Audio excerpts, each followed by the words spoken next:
In the game of life, the bold are guided by two unapologetic groups: the unmuters who speak their truth, and the rebels who live life on their own terms. These are their stories. And welcome to episode 9 of the Unmuted podcast, where I have conversations with inspirational people who share their stories about how they felt muted in their life and the things they've done to unmute. I'm your host, Priya, and today I am here with an awesome longtime brother of mine, Eric Taylor. Eric, this is your first time here, so you get sound effects. Welcome to my podcast. I am so honored, Priya, and very excited, and I love the applause, and just ready to have a great conversation with you. Yeah, this is amazing. Your journey, man, it is going to inspire so many people, and I just can't wait to share your links and have people connect with you. And as we talk together and you share your gifts, I'm so excited that you said yes to this. You and Thank you. I have known each other since 2003. Wow. I didn't even put those numbers together. I Yeah. didn't remember the year or the date. I just knew life before onomatopoeia, there goes Priya, and life after onomatopoeia, there goes Priya. Yeah, we worked together at Lavelle School for the Blind in the Bronx, and doing God's work, working with severely multiply disabled children. A place that I never thought I would be at, to be honest with you. That kind of happened because of 9/11. I That's don't think what I got know me. that. I don't think Yeah. I mean, my background, I'm a speech therapist, and this was my first job out of grad school. Oh, Um, wow. yeah, so I actually finished my clinical fellowship. Clinical fellowship after is 9 months, and then you get, for most speech therapists, we have CCC at the end. I got my C's at Lavelle, so Wow. yeah. No, I was a professional actor in New York City doing radio, doing television and film at University of Maryland. I majored in radio, television, and film, and a minor in English. But I was just moving and grooving, studio apartment in Upper West Side, New York City, working on Oz, New York Undercover, Law and Order, Sopranos, TV shows, movies. But in 2001, we were going to go on strike, the Screen Actors Guild. So that summer, I literally worked 7 days a week doing commercials, everything, because they were anticipating a strike in October. Well, 9/11 comes, no strike, no movies, no TV, and they had everything in the can. So the whole industry was shut down probably to that April. Well, Oh I had wow. bills. Yeah, I had bills to pay, rent to pay, and my cousin was the head of maintenance there, and he was like, "Why don't you got a degree? Why don't you come and teach up at my No school?" way. I was like, "Teach at your school?" Where? I was like, "I don't even know where you work, man." So I go up there and visit, and of course, they were like, "Okay, sure, you could substitute teach." The first time they called me, I think I substituted. I want to say it was probably Corrine Vargas's class or somebody, but I Mm-hmm. just remember I had Wayne and a couple of different kids, and Wayne was like, "Mr. Eric, can I sing a song for you?" And then he sang something. Oh my god, whatever it was, it touched my Yeah. heart. But it was about like seeing, Yeah. and Wayne was totally blind, and the kids just loved me. And that first day was just kind of like I was thrown into the dungeon, and they just hit my heart. And for me, I started to substitute, and then that was November. February, they offered me a full time position, and then I just started teaching at Lavelle, and the rest is history with that. Amazing. But what's so funny? I realized working at Lavelle, it was all a part of the plan and God's plan. It was Mhm. preparing me for my biggest assignment and job ever, which was taking care of my mother who got brain cancer in 2004. And I took care of her literally over 17 years before she passed away in 2021. And she was a survivor of breast and brain cancer and dementia. And my whole life got thrown upside down and twisted in 2004 in October Yeah. when they found a tumor in her frontal lobe and had to do surgery. It was just like boom, boom, boom, boom, like so thick, so quick, so fast. And I think, well, I don't think I know, Lavelle prepared me for that. And thankfully, before my mother kind of got sort of unmuted, her and I were at the best of our relationship That's as amazing. me as an adult, having the adult relationship with your mother. So it was just a gift and a blessing. This is how, unconscious and like asleep. When I think back on that, I was still at the school. I was talking to you every day. And I don't recall that. And I'm sure you shared it. But this is Yeah. like when you go through life sleepwalking. And I mean, because now if you told me that, it would be like embedded in my memory. Like, holy cow, you went through this with your mom. And I And don't it even, was yeah. And it was so wild because that summer, my cousin who worked there, his mother, who was like my favorite aunt, she passed away. So that summer, my aunt died. Then that fall, my mother had brain cancer. Wow. I mean, '04, I was just like, bow, body blowed. Yeah. And it was a time, it was really challenging. I just, each day was literally kind of like deal with it and survive. You know what I mean? Yeah. And Yeah. then the next few years, I went through like taking care of a reconstruction of my building in New York, a brownstone, and taking care of my mom and having like no anything. Like, and then then I started my surgeries. I had deviated septum. I had wrist surgery. Then I had eye surgeries. It was just like Oh, one thing after four. another. Oh yeah, '04, '05, Yeah. '06. I was just like, phew, like Yeah. thrown into the. It was wild time. Yeah. And what and I would just see you. I think I took the number 2. No, I took the 2 Yeah, we train took to the the two trains Bronx, every and day. that's where I would see you. We'd kind of sit in the same place. You greeted me every morning for 2 years with what did you greet me with? I thought it was the onomatopoeia, but It it may have is. been It is. something. I'm just waiting for you Okay, to I say was it. like, yeah, I was like, onomatopoeia, there goes Priya. Yes. But then, but we had a whole bunch of like different like coded language, which I think is kind of ironic, right? Me Mhm. being the actor and the rapper and the MC, and you being the speech pathologist, because we had like, I always, have terms of endearments for my friend and my eisms, which now is like one of my eisms is the name of my podcast, Knowledge is Love, my astrology podcast.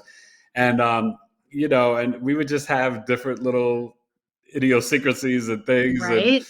and just like almost like I think of like mental telepathy, because like even how we would connect around the different kids. And but but it's fascinating because fast forward, and since we reconnected just this past year, it's like kind of wild, because if I reflect back, it's like, yeah, no, I could see Priya Sudarsanam and Eric Taylor being like awakened and on this spiritual journey. You know what I It's mean? crazy. It's crazy. I can't wait to share how I even found you. Yes, it was through Facebook stalking because I think I deleted you as a friend. I was like, I had to go through a cleanse and I was like, I'm getting rid of these people. And then I was like, I'll get into No, it. I don't think But we were ever friends on Facebook. we were. No, we We were. were. Oh, okay. I don't remember. Okay, Yeah, we were. that's I'm just fessing up to the fact that I unfriended you at one point, but we're friends okay. again now. Yeah. Okay. Hey, Um, that's cool. I don't that just like I don't even remember. Like, right. it's funny because I almost don't remember a lot of things in my life before I got married, and I got Yeah. married in '08, and had two weddings, June 30th and August 2nd, and my amazing Pisces wife, Alana. Like Amazing wife. thank you, so amazing. And I literally like, there's so many things that it's almost like my life began in '08. I swear to you, Yeah, like it's so that's wild. amazing. Yeah, So, with my podcast being called the Unmuted Podcast, and because I'm a speech therapist, and essentially I've come to terms with the fact that I've helped people like find their voice. And that's what yeah. I'm doing now. we'll have to put a link to the podcast that I did on yours, or the Yeah. interview that I did on your podcast Oh, it was so into the much fun. description here. It was so much fun. Yeah. The $1 million question is, have you at one point in your life felt muted? Yeah, I would probably say there's a couple different times where Yeah. it was pretty strong for me, which is ironic, right? Because I am like the chatty Cathy on steroids, or the chatty Kareem on steroids. Like I am a talker, right? I'm an actor, a rapper, podcast host now, all these different things. But two things that I remember that stuck out, or maybe three. So I remember having a kind of like a battle with my father's mother, my grandmother in Tampa, Florida, Corrine Taylor, and she wanted me to eat. I must have been 4 or 5 years old, and I would go down there for the summers, my sister and I. But she wanted me to eat some hominy grits, and I didn't like them, and I refused. And so she, old school, Baptist church, Southern black woman. I remember getting, get the switch off the tree, and all the, comedians joke about the black Yeah. grandma. Well, I went through that, right? And being disciplined and spanked or get a whooping.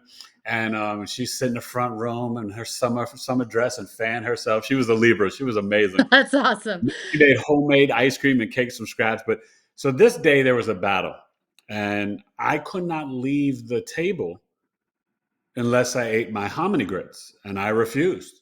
Yeah. So I sat there. It could have been a good hour. I don't remember. But I remember I would not give in. So she said to me, "You have to go straight to nap, and you cannot watch Rin Tin Tin." That was my favorite show, the dog show that worked with the Yeah. cops, Rin Tin Tin. And, this is early 70s. And I was like, okay. And I told her, I said, I will never eat hominy grits for the rest of my, not once ever in my life. And I have not. I'm almost 54 years old. I've never eaten You hominy don't grits. like hominy grits? I like cream of wheat. I like cream of wheat, but I will not eat grits and not hominy grits. My wife's like, "Oh, you should try it. You don't know what you're missing." I'm like, "There's some blockage there. Because of that experience, I will not and have not." And but I remember feeling like my thoughts or my opinion that I didn't want to eat it didn't matter. And I was very Mm, upset that I got punished. And at that time, not being able to see Rin Tin Tin and going straight to nap, that was pretty stinging. It hurt so much especially that, you're 4 or 5 years old, yeah. yeah, and I still to this day, because of that, will not eat hominy grits or grits.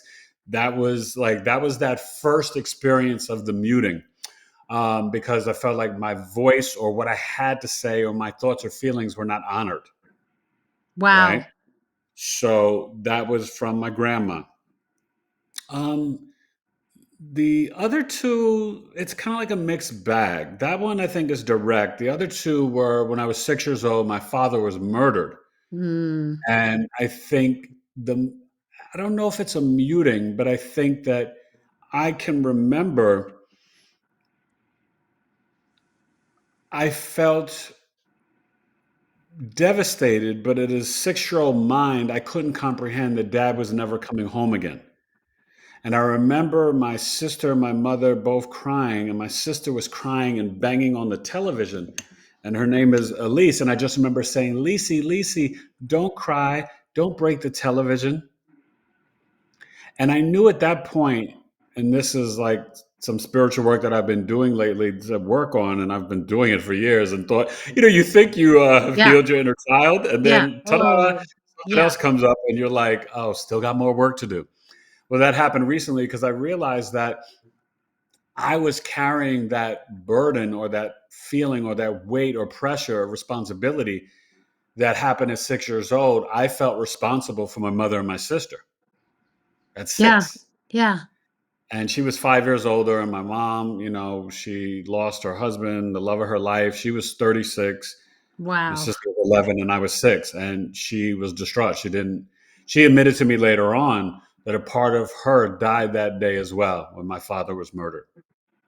Of So that course. was really Wow. kind of like, maybe not an unmuting, but maybe like I couldn't, I guess I think of it more of like not being able to recognize my own voice. Cause I'll say this, as the years have gone on, I cannot remember the sound of my father's voice. Hmm.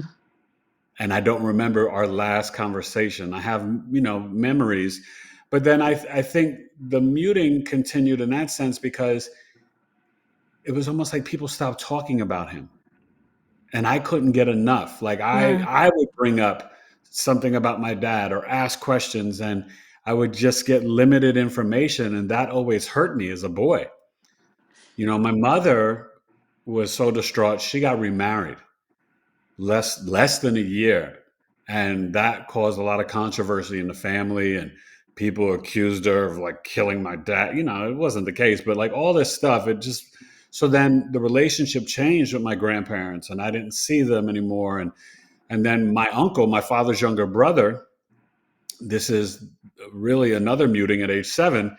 My uncle shot my mother in the head, left her for dead, point blank range with a rifle.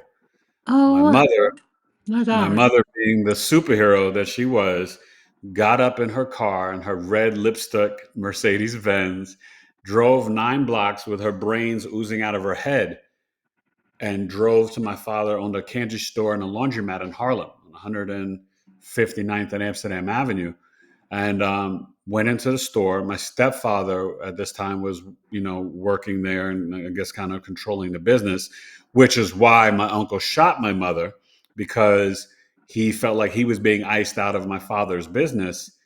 So then I'm like, okay, so then you shoot the stepfather, don't shoot the mother. Like that makes no sense. So your niece and nephew will have no parents? Like, come on, dude. But anywho, right? So then but this is the thing. I picked up the telephone. Someone called the house. This must have been, I can't remember, late May or late June. And they said, whoever it was that called, they literally said, your mother drove off the George Washington Bridge and she's dead.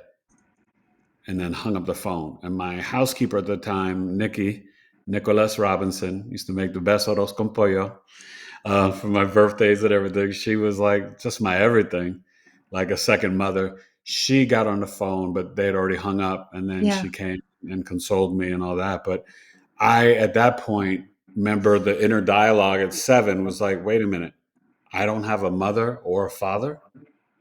What am I going to do? Like, but I didn't, you know what I mean? And then, so that was kind of huge. And then the adults at the It's massive. time, they were concerned and didn't know if my mother would survive. Columbia Presbyterian saved her Yeah. life, and the doctor wound up becoming famous. They got some of the bullet fragments out of the head, but had to leave some in because it was too far in the frontal lobe. And they put like a mesh screen in her brain. Yeah. This is 1977. People weren't surviving that type of stuff. So he got kind of famous, but they took my sister and I to the hospital. Oh, Priya. And I get it, right? Because they didn't know if she was going to survive or not. Right. Right. But for me, seeing my mother kind of nonverbal, right, unmuted, and bandages all on her head,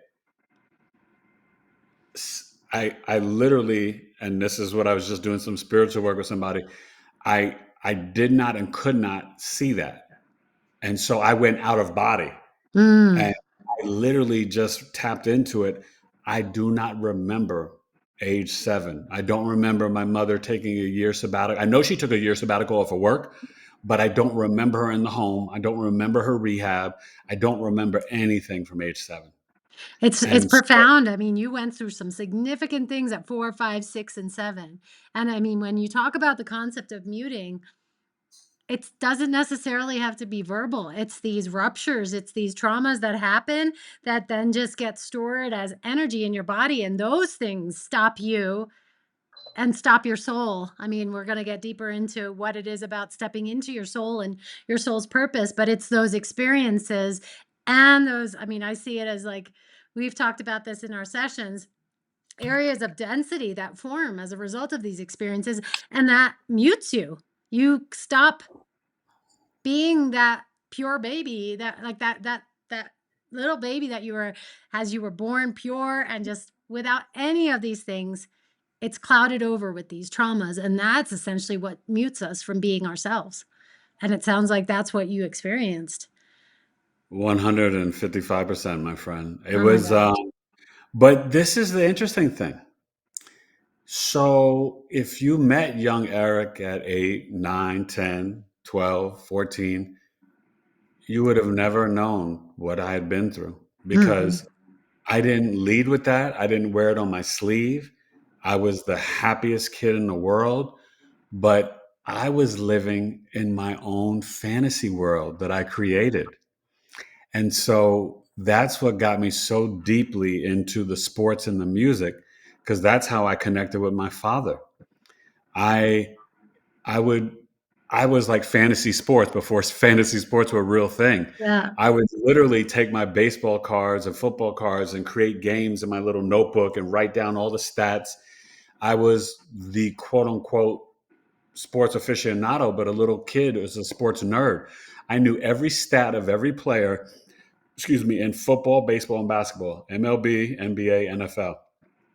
And my dad was big into sports. He had season tickets to the Giants and the Knicks. He loved sports. So that was my connection. One of my greatest memories I remember of him, I was sitting on his lap watching the Steelers and the Raiders. And I guess he was rooting for the Raiders. But I decided to root for the Steelers at this was 1976, I believe. Could have been 75. They were playing each other. And my mother thought Franco Harris was cute. So then I went with my mom, and I loved the black and gold uniforms. And then I said, "Well, I'm rooting for the Steelers," and I became a Steelers fan. And to this day, I am the biggest diehard Steeler fan. Like, I mean, so much so, the back of the Oh, phone, awesome. On your iPhone, even. Pittsburgh Steelers. So there you go. Like I am, Yeah. you know what I mean? So Yankees, Steelers, Knicks. But that was my way. That was my escapism. And television. I the television kind of raised me. Yeah. I was a latchkey Yeah. kid. My sister was 5 years older, so we were kind of like sometimes close, but then not real. You know what I mean? It was like a whole different, past 2, 3 years, 5 years is a lot. So, and different genders, I was Right. very close to my cousins, and every summer, my stepfather, my mom and him had issues, and he was an alcoholic and drug abuser and physical abuser, and and of my mom and my sister, he was fine with me. But I created my own fantasy world, but I was tortured. Like I suffered with tremendous nightmares, Mm. and so many things that I would wake up in the middle of the night and run to my mother's bed, like God knows for how long, but it was bad. Yeah. And this was all wrapped around. But I realize now the sports and the music and the television and movies, I saw every movie. It And was then your way of it was my way of it was coping, I realize coping. now, and but escapism, it was Yeah. my protection, because the harshness of my reality was too real. It Yeah. was too much. Yeah. Both parents shot. And then by the time I turned 9, and that connects to my astrology, my Chiron wound at 9 years old, they told me that I had an eye disease, which is called retinitis pigmentosa, that I got sex linked through my grandfather, my mother's father, who went totally blind, late 30s, early 40s. And they told me, imagine, 9-year-old kid who just went through what he went through at 6 and 7 and 9 years old, they told me that I probably would be totally blind by the age of 21.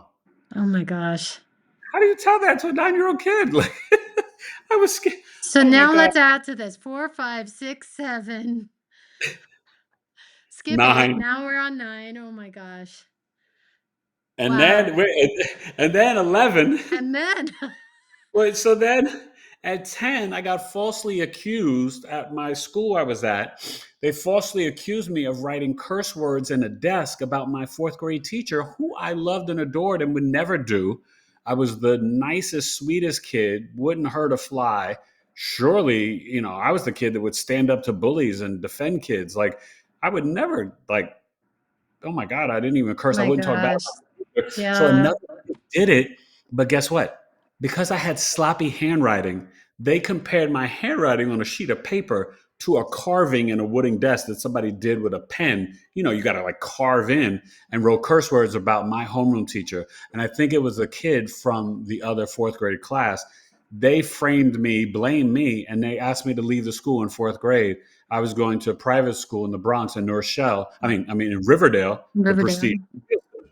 which probably would have had me to Ivy League school. My father wanted me to be the first black president of the United States of America. Wow. And I was asked to leave. And then so 11 You was didn't even that get a voice. Like, you no didn't even voice get to again. no, you didn't get And to I defend spoke my truth. yourself, I said, like, I didn't do that. They didn't believe me. So I was kind of muted and oh, disbelieved and falsely accused. absolutely. Devastating. So then Yeah. in fifth grade, I was sent to this school for like emotionally disturbed kids. It's like this Winston Churchill school in the Upper East Side. Oh. And I met some friends. That's the thing. I always made friends and this and that, but I just didn't fit in. So then I went to another school in sixth grade. And you know what's so funny? This is where Eric Taylor kind of stepped up and stuck up for himself. In sixth grade, I took over my own education. I was in a classroom. My mother, I guess, sent me to the school in Spanish Harlem with a friend of hers who was a teacher, because my mother taught fifth grade in Harlem for years. And after her year sabbatical, she went on to teach for like another 20 some odd years. She started teaching at like age 21 years old, right out of college, married and teaching. And so this classroom was sixth, fifth, and fourth graders, kind of like a Montessori type thing, but it Mhm. wasn't. It was a college school, but we were separate. So I would go to the regular sixth grade class, I think for social studies and science. Well, when I went there, I felt normal. I felt like I was being challenged. I was learning, flourishing. So maybe quarter through or midway through the school year, I spoke up and said, I want to be in this class. I got myself into that class. And then I got myself with testing and writing, applications to this great middle school called Manhattan East. And then Mhm. got myself to this great high school for the humanities. Started out as Charles Evans Hughes, and it ended up as, when I graduated in '89, Bayard Rustin High School for the Humanities, who was a powerful activist that worked with Dr. Martin Luther King. But it was Eric at sixth grade who took over his own That's education. amazing. That's amazing. There, I could go on for hours with you talking about this. I am learning stuff about you that, I mean, and we've had some pretty deep conversations recently. This is all new. So, Yeah, I man, saved this it for is, your show. oh, thank you. And then I'm going to get 300,000 followers just because of this. So thank you for that. Act as if it's already done. Amen. Let's claim it. Let's claim it. So fast forward, I left Lavelle in 2005, went to work in Harlem. You stayed at Lavelle. I know that we connected a couple of times just by phone, and unfortunately, the death of a student, One of our which, favorites. like, that's always kept us.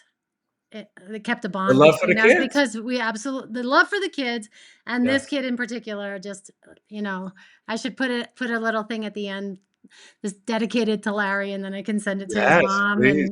and That would Nick.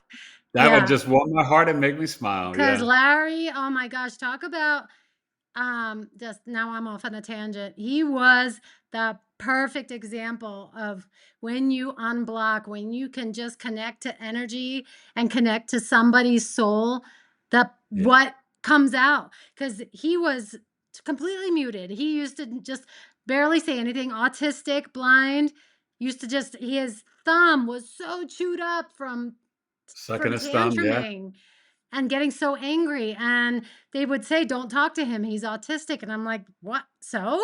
And I remember you and I worked really close together, and then all of a sudden he's like, he's verbal. I Oh yeah. remember by the time I left there, he used to walk up and down the hall, and we would take him to the front office, and he'd say the Pledge of Allegiance, and, it was incredible. That was, like, my pride and joy, Mr. and Eric, then Mr. Eric, Mr. Eric. Yeah. Oh my God. walking back, I mean, it was just, but yeah, so this episode is dedicated to Larry because he holds our heart, like, and he's the Yeah. reason we're still connected, I feel. Um, Amen. Yeah. but fast forward. So I mean, I've spoken about my head injury, then it's my awakening, then it's like, oh God, what am I doing? Now I'm coming out of it. And then for whatever reason, it was like early this year, 2024. I've decided, I really stepped into it.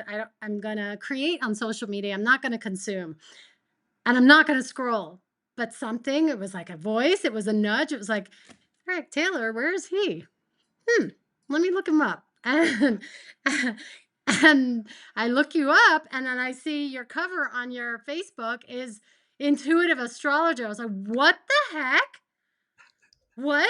Him too? Because here I'm in my awakening and I'm like, all these people are like saying spiritual this, Akashic that. And I'm like, him too? No way. And then it just perfect timing. We connected by phone and I happened to be driving to Scottsdale that weekend. And then I find out you live in Arizona now. Like like just it was No, perfect. the universe, I mean, that's the power of, like, when you are in the flow, when you are walking in your soul's path, the remembrance of your soul, the map of your life, your destiny, and it it things like this will just happen. You know what I Yeah. mean? Like, you we couldn't make that up, right? Like No. that's like, whoa, like that was like crazy, blew my mind. And then just to like see you and then hear what you're doing, and I was just like, what, like we were both kind of like, what, like, but then Yeah. at the same time, deep inside, totally not surprised either. You know what I Exactly. mean? There's this Totally not like, surprised. Yeah. yeah. But I feel like, I mean, you weren't always doing astrology, right? No, So I'm this is where you get to share because this is the perfect example of your soul unmuting. So if you can share a little bit, because I know we can be on this for a long time, yeah, just give no, us no. like, tell us about your It was journey, real what brought simple. you I there. mean, growing up, I always loved astrology, but I would read the New York Post, the Daily News, the sports section first. I knew I was a Virgo, my sister a Libra, my father an Aries, my mother a Taurus. Kind of got into astrology a little bit more when I got into college. Let's keep it real. It was more for the ladies. I mastered sun sign astrology. I knew the erogenous zones. So for dating, it was just like being like a smooth criminal, right? I knew if I met a Libra, you can massage her lower back, like all these different things. Taurus, their neck, right? Pisces, their feet, all these different things, right? So, What about a but Gemini? well, Gemini, it's the asking questions and the community. You got to stimulate the mind. Thank you. It's Okay. it's all about stimulating the mind. All right. Maybe a little hand massage. Hold No, their stay away hand, from but my hand now. Stay. Just yeah, massage hold, my. yeah, No, but definitely you've don't touch got me. you got to communicate. You got to talk. It's all about the mental Yeah. stimulation. Yeah. But but what was really powerful was you know I I got really into it. Some of my friends were, and I found this book, this astrology book, right? Not to be blasphemous, but it was like the Bible of astrology. It was like 500-600 pages. And so I opened up to what they called Virgo 2, and I now know that as deacons, right? So Mm. I am born on the 10th, so that's the Virgo Capricorn deacon. But they called it in the book the week of the enigma. And I just had to laugh because at this point, like I'm like, doing, getting ready to leave college, or maybe it was right after I left college. I can't remember when I exactly wrote the book, but I was working on a one-man show and it was going to be titled E, the Energetic Enigma. Because I'm doing actor, television, film, theater, doing sketch comedy, right? I almost made it on A Living Color, but then they canceled it in May of '94. All these different things, and so that book, though, when I read The Week of the Enigma, that goes from like the 3rd to the 11th of September, literally, Priya, I put it down and I'm just like looking around like I'm on the Truman Show. And I'm like, who in the heck has been watching my life and spying on me? This, what I read described me to a T. It was eerie. Like, I was like, this is freaky. But then it would have like, oh, Virgo 2 is good with Pisces 1 for relationships or marriage, or Virgo 2 is good with Capricorn 3 for friendship. So it was very detailed. So I was like, whoa. And I was just like, I couldn't get enough. And I'm reading it and looking up like all my friends and family members and their dates or whatever. But then, I'm acting, all this stuff happens. And then in 1999, I go out to LA, to California, doing some auditioning, doing some commercial auditioning, acting with my good acting buddy. And then years earlier, I found out I had a half sister from my dad. That threw me off. I didn't know about her until I was 18 years old. That was like really wild. And Wow. she was Taurus. So then I go, she came to my college graduation, but then I go out to California and I spend time with her. Now I had no idea. My sister in London, RIP, she passed away years ago, but she was like literally a Christian thug. So I start hanging out with her, going to her church one Sunday, and then the next, I think it was the next Wednesday, I go to Bible study. And she said to me straight up, like my sister was, she just didn't play. She Yeah. said, she goes, so if you die tonight, are you going to heaven or hell? I was like, what? She was like, well, have you dedicated your life to Jesus Christ and have him as your Lord and Savior? And I was like, no, what? And they're like, all this stuff. So then I wind up like going to this altar call and I wind up becoming a born again Christian. Turned my life over to Christ. It was just amazing. I loved it. I was like on fire. And I threw out my astrology books, all this No, stuff, oh, right? that's what I was gonna ask, where I want that. Oh, I Yes. want Oh that my book now. God. I threw it out. I was like, oh my God, it's a sin and all this stuff and da da da da. I mean, whatever, right? I mean, literally on fire Christian. And no regrets, love it, right? Yeah. But I still love Jesus, still consider myself a Christian, but I call him by his real name, Yeshua. But I realized that it's not about the dogmatic, organized religion. It's Mm. about God consciousness and Mhm. having God in your heart and knowing that there's no separation. So move out to Arizona, get married 28, move out to Arizona 2011. 2013, as my wife is pregnant with the twins, my Taylor twins that just turned 11, I got really sick. Valley fever. Oh my God, it was a big bang. I don't know what that was. But valley fever, it was a fungus Okay. that comes from under the ground. And it literally affected, like it goes to your lungs. That's how they detect it. Eric Taylor doesn't do anything easy. It went to my head and my neck. Oh my god. But it was producing mucus every day as if I had the flu and went through my whole lymphatic system and throughout my whole body. My arches collapsed in my feet. I got like carpal tunnel in my wrist. I had wrist surgery. I went from like 5'11", got married at 187 after my, broke my ankle on my way to work at Lavelle and had two surgeries, one here and one in New York. So I was like 5'11", 192. I maxed out by 2014, 2015 probably like 5'11", 240 pounds. And it was all mucus. So to make it quick, fast, in my journey of healing, because Western medicine had failed me, I had garlic IVs, lost all my savings, God's first medicine, leeches. And they were like they put in this medicine in you called the Hiroshima, and it takes the mucus out of your body. And so like I secreted out blood and mucus, Oh my like god. my face was like 10 times the size.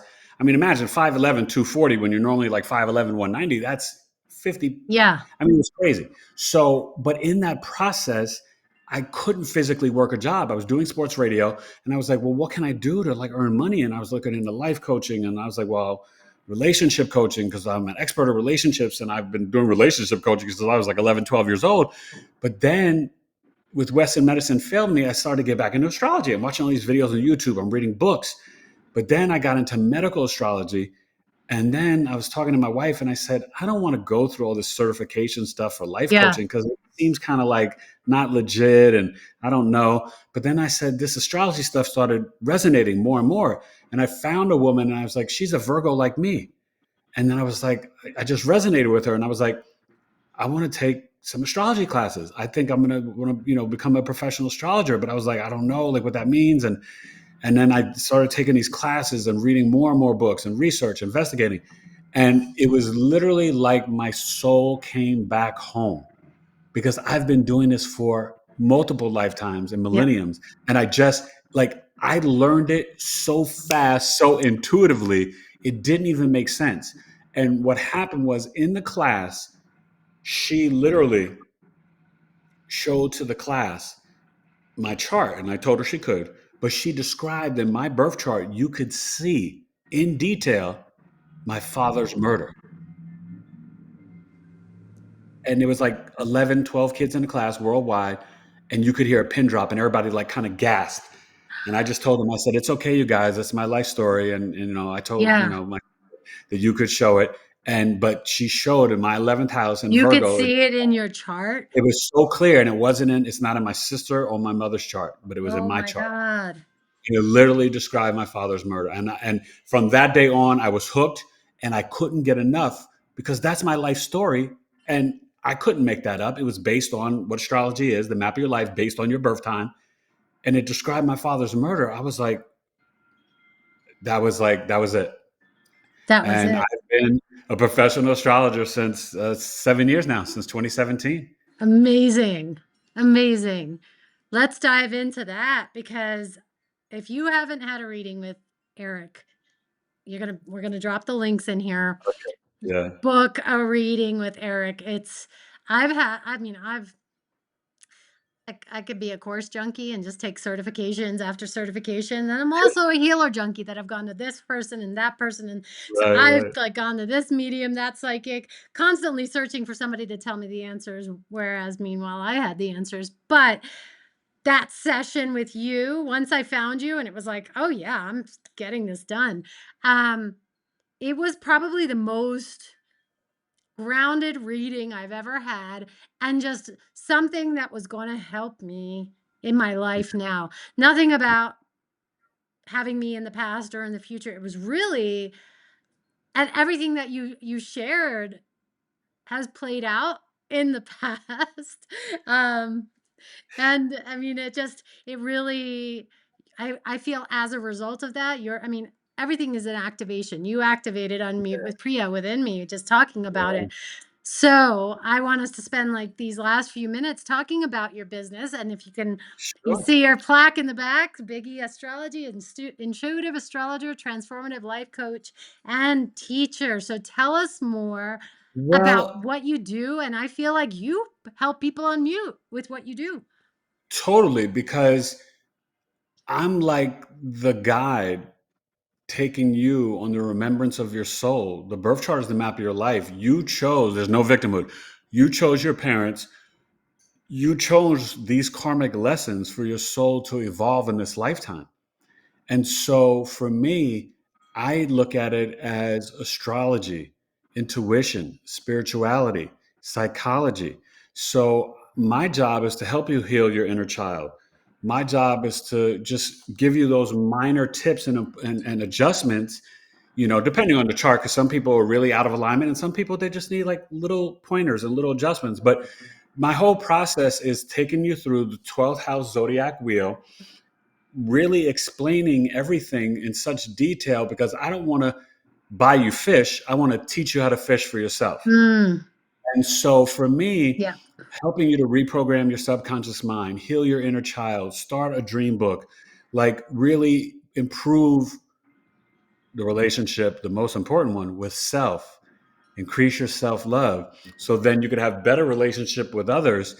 I can tell you things about your parents, if you have things with children, dating, relationships, marriage, different destiny points with the north and south node, your karma, the evolution of your soul. It's all in the chart.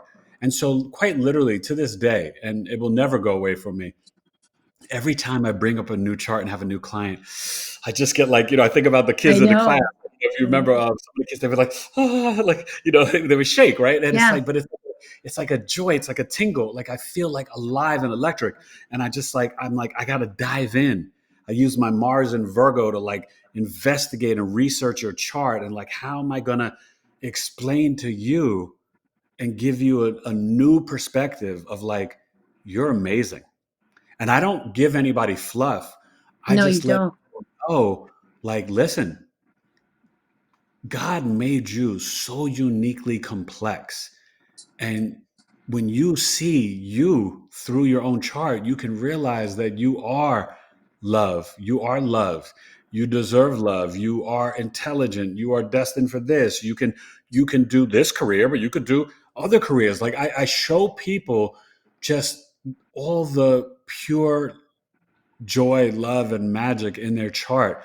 And yeah, sometimes I show them like the pressure points and the traumas, but I let them Mhm. know forgiveness is the key. Forgive mom or dad or the uncle or the grandparent or the boyfriend or whoever abused you, raped you, this, that, kicked you, whatever. because forgiveness is a gift to yourself. And we don't need to hold on to these No. traumas, right? I forgave grandma for not The letting me hominy grits. green skin and having the hominy grits. Now I can laugh and smile about it because she was just doing the best she could at that time. She wasn't trying to make me feel unmuted or trying to make me feel limited in any way. You know what I mean?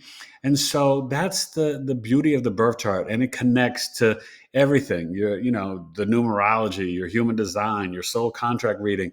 They all like work in this beautiful, simpatico and this symmetry. And I can do business birth charts, synastry compatibility charts. I do charts for people's children, love, career, hater charts, like your soul's destiny. I mean, so many things. Amazing. I I love it, and to me, it is really my service to humanity, and I take it very serious. It's very private and intimate. I never share anybody's information with anyone else, and to me, it's like I just want you to see how you chose to live and evolve in this lifetime and your connection to God's source creator. That's amazing. And no one chart is the same, right? Everybody's chart is completely different. Everybody's different. Now, I will say this because I have twins. They're not identical, they're fraternal, but the only difference with the twins is right the numerology because the vibrations of their name. But in terms of their birth chart, the only difference is in the ascendant 1 degree, because the ascendant switches the degree every 6 minutes, and Yeah, they are 7 minutes apart. So that 1 degree in the birth chart of the ascendant makes a big difference. But besides that, the frequency vibration of the numerology names amazing. are different. So that's but because they're totally two different people, my twins. It's amazing. But So that in can it itself, like you I know you do relationship coaching. Let's say is it possible that when you get together with someone that you're just not meant to be because your charts, if you were to look at your charts together, you're just not a good connection? I know as far as being Indian, they use Vedic astrology to connect people. yeah. Oh yeah. So Which what yeah, fascinating, I tell people all the time, stop looking at sun sign astrology, right? The horoscopes. Number one, the horoscopes, what people get confused and they'll be like, oh, that's just like pop astrology. It doesn't resonate because people don't understand. They're basing that zodiac, horoscope reading in the magazines and newspapers. That's based on your rising sign. They don't tell you that. So you look to your sun sign, right? So I'm a Virgo sun. So if I go looking in the newspaper and like, well, what does it say for Virgo?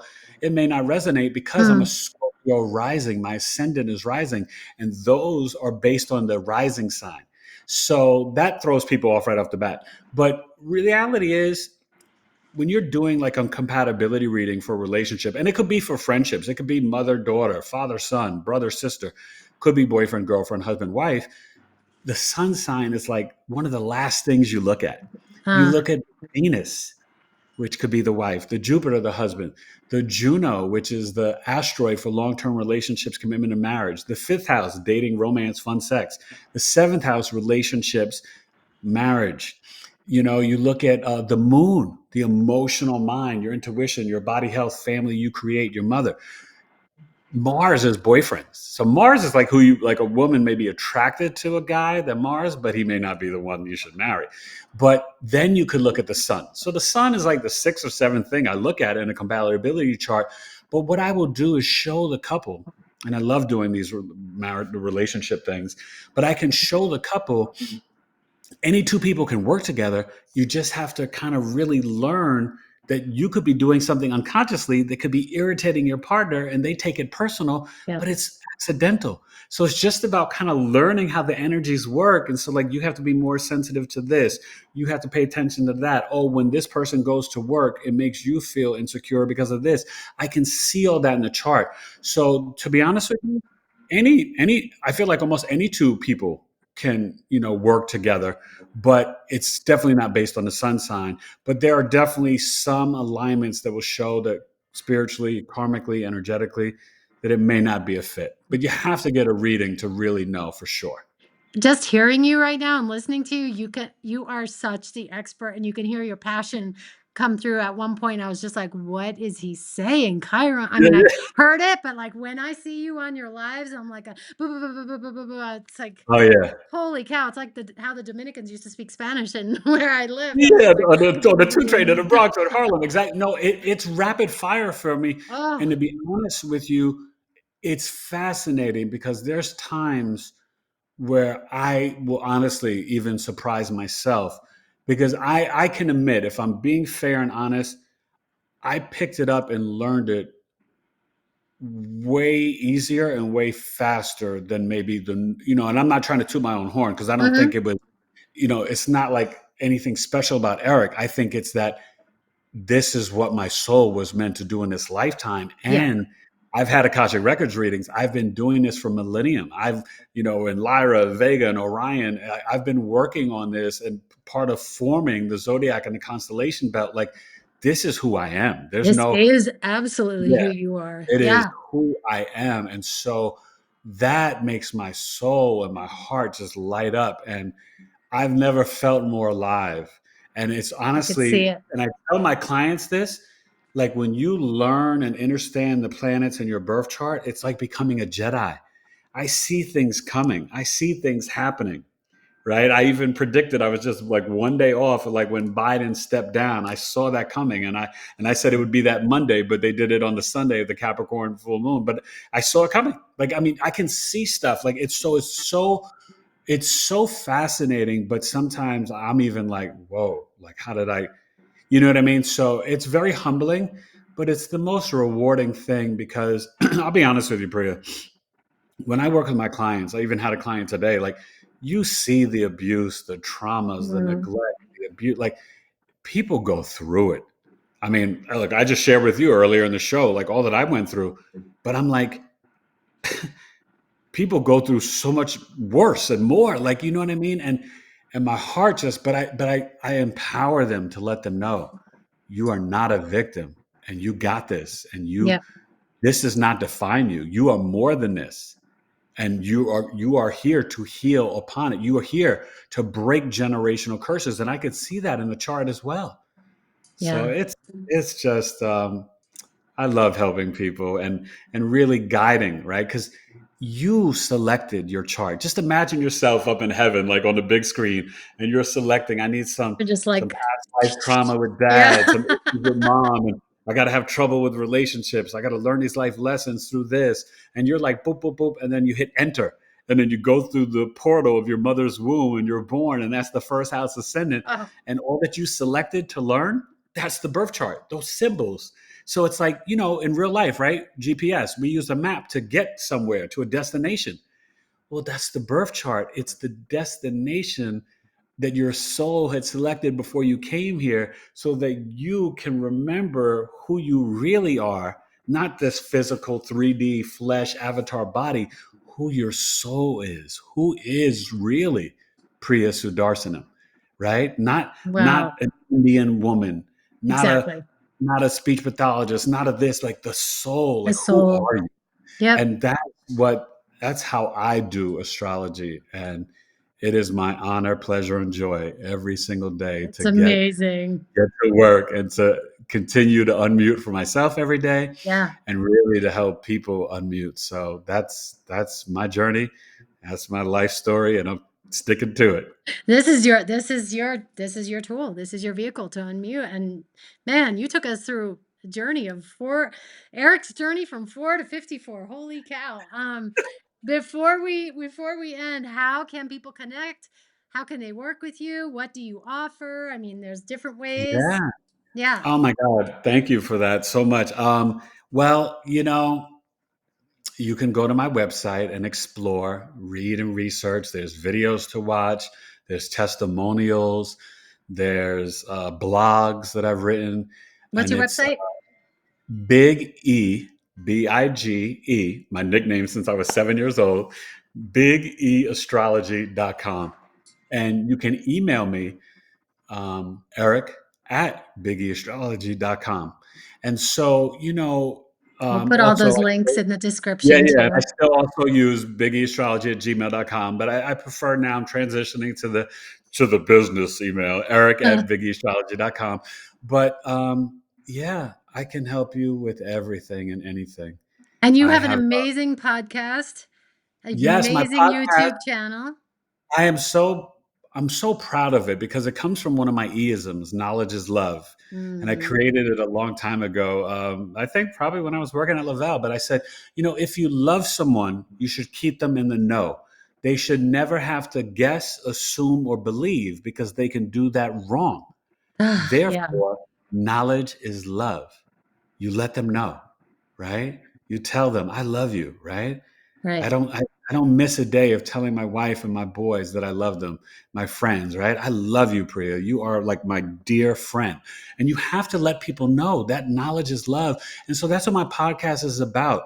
I share my astrology knowledge and love, but I share amazing guests like Priya Sudarsanam, right? And some You amazing have guests that so I had many, like, you are this creating a summer. network of healers. Oh my gosh, it's Oh my gosh. amazing. Like, You have got to and check that's what I his. love because they don't just so what's interesting about my podcast, they come on, but what I do also is whatever their healing modality is and whoever they are, and some of them, I've had on like spiritual rappers. I've got a breath coach coming on who's an actor. I've got nutritionists. I've got people who do akasha, right? Like all types of things, But what I do is I never show the birth chart. That's very intimate and private, Mhm. but I will highlight specific placements in their chart that literally support and show their gifts and what they're doing now that basically are confirming, yeah, they are who they say they are. Yeah, Right.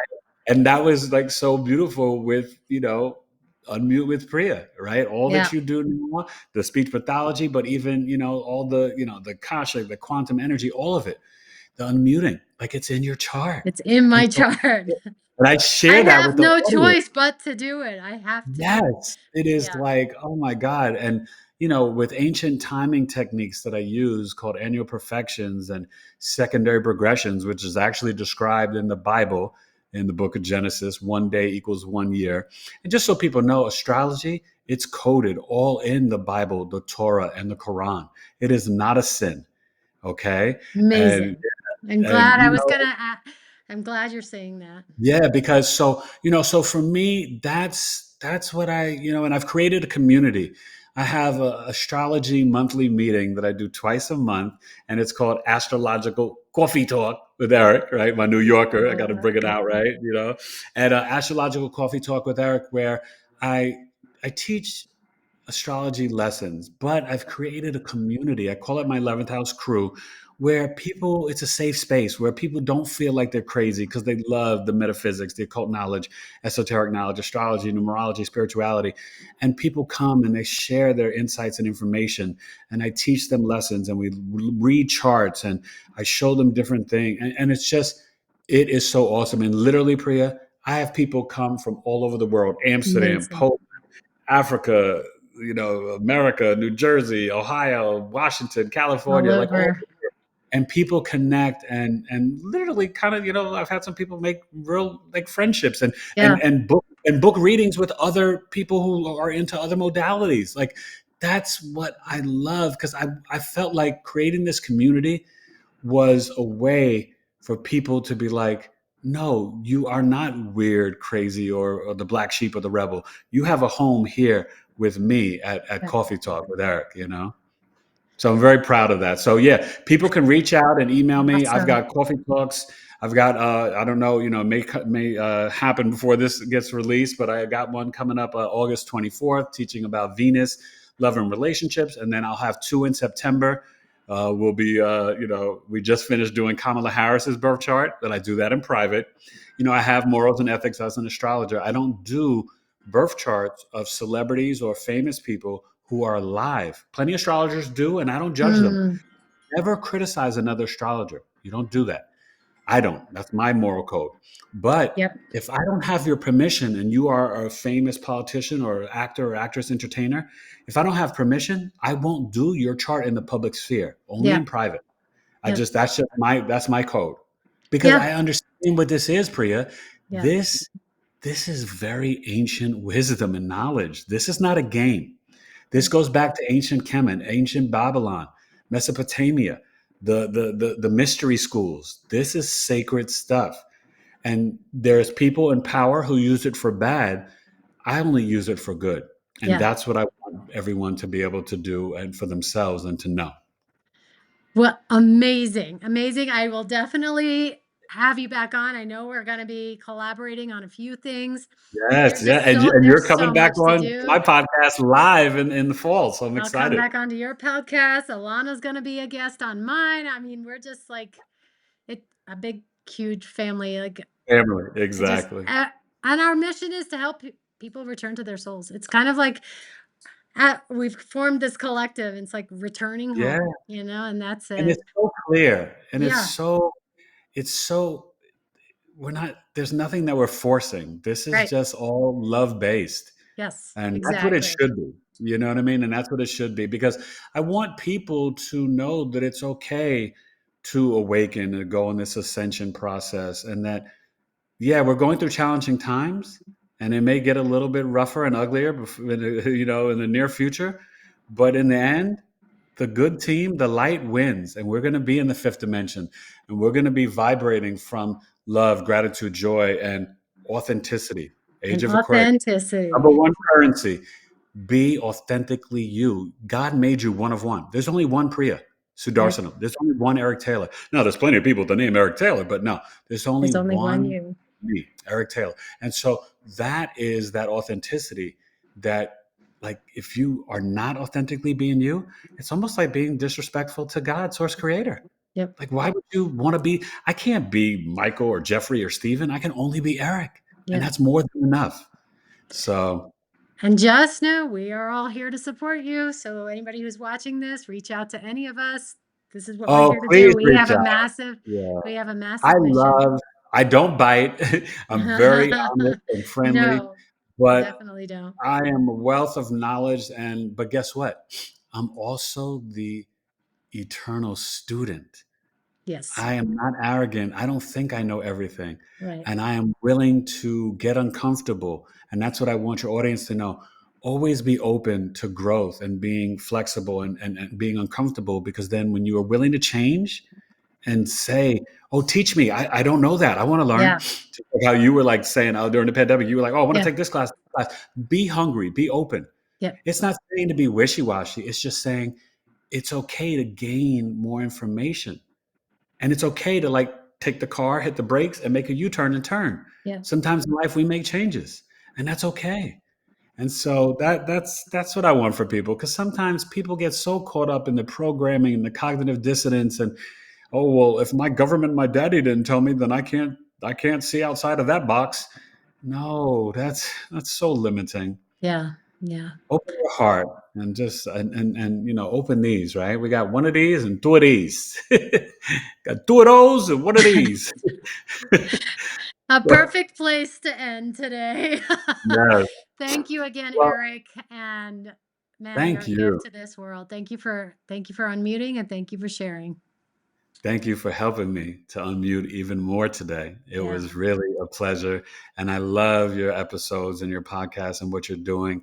And keep unmuting and keep assisting the collective to do so as well, because that is your gift. On that note, on that note,